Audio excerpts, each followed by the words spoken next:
films. You've done some great films over your career. Mary, you got Emmy nominated for playing Marilyn Monroe. Yes, I did. Yes, I did. That's right. I remember that. Oh my gosh, I now remember that. Did you have to research and watch all old Marilyn Monroe? I did the Arthur Miller's play After the Fall when I was at Cornell, so I just sort of kept that with me. And at the time, I really felt like her defense lawyer because nothing serious or well done had been done about her. And I really felt I wasn't trying to be Marilyn Monroe. I just wanted to tell it right about her and what really, you know, do the story made her justice. sad. Yeah. So, you know, I just got the role with not. I mean, it was the miracle. I have a lot of miracles in my life. Plus, I was prepared, you know. I think if you want things in life, you sort of, you ask for help from above, but you also prepare down below, and it should happen. I think you're so right. Well It's said. so true. Now, we want to talk briefly because you have another passion, a charity of yours.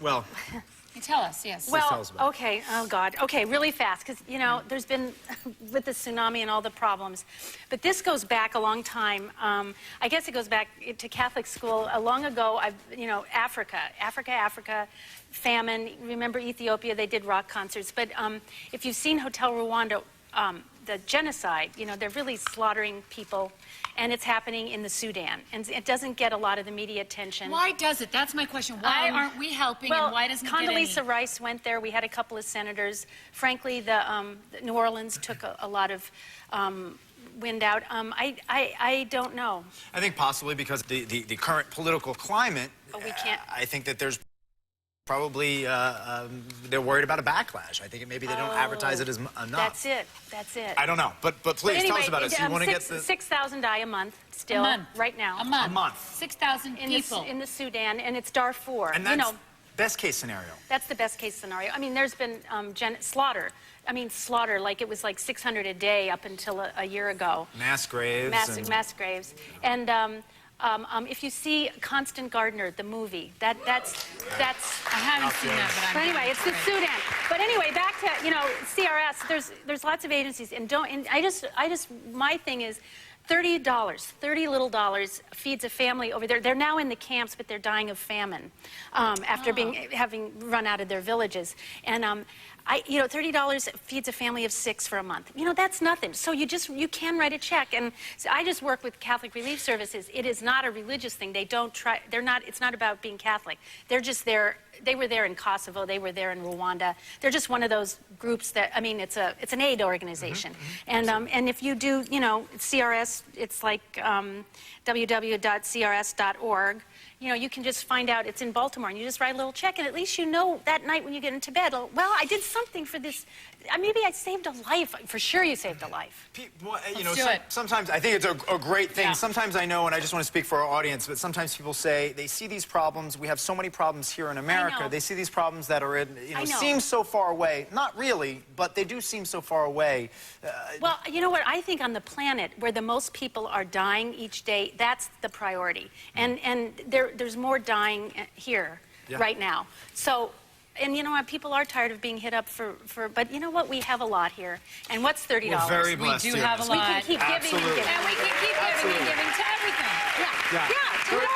$30 is 5 or 6 mocha lattes or something in a month. hello. You can skip. Yeah. Now, you exactly. It's Starbucks. You were talking about being a Catholic, and you're very open about that, which Yeah. I think is so great. Well, I mean, why it's not? Nice to have, you know, you know, Freud calls it the opiate of faith. Faith is, it's nice, you know, it's nice to, I think it's okay to look up and say thank you or help me and not wait till you're dying or you're in that crash on the edge of the cliff. Because if I were God, I would be really ticked off, like, oh, now you're calling me? Yeah. Now, I have a question going back to Seventh Heaven. I mean, it really crosses all age groups. I mean, why do you think, you know, and we've watched these kids grow up, why do you think it has been such a popular show? I have a theory. I think it came at a time when the nation was absolutely starved. I think there's too many broken homes.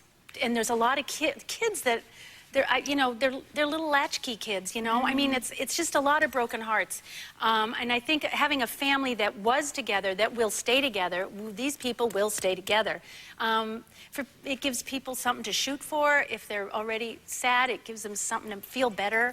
You know, I think it's just, and plus we deal with real topical things. You really It's do. not just Very topical. it's not just a feel-good, lovey-dovey show.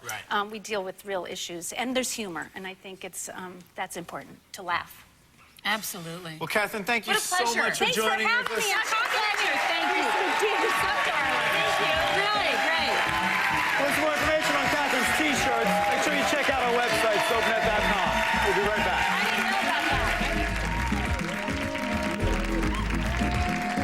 that. Coming up next, discover quick and easy ways to throw a fabulous holiday party. Later, don't miss Days of Our Lives Steve Blackwood when he performs live on our stage.